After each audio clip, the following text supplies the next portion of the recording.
Komið sæl, ég heiti Halldór Víglundsson, sjúkraþjálfari hjá Sjúkraþjálfun Reykjavíkur og Garðabæjar. Mig langar að kynna fyrir ykkur kæliermar og kæliskálmar. Einfalt úrræði sem gagnlegt, auðvelt, öruggt í notkun og ódýrt.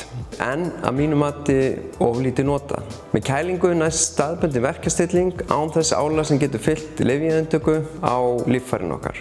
Þetta getur verið sérstaklega mikilvægt fyrir þá sem þegar eru á miklum lyfjum, en finna samt fyrir verkjum sem hamla endurhæfingu og styrktar uppbyggingu.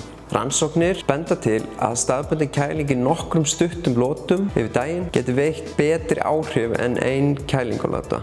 Með því móti má nýta áhrifin til að hreyfa sig og styrkja sig í skjóli náttúrulegra verkjastillingar. Það er þó mikilvægt að hafa í huga að svæðið getur verið tímabundið deyft eftir kælinguna. Því er ráðlegt að bíða í að minnsta kosti 30 mínútur áður en farið í of mikla hreyfingu eða álag.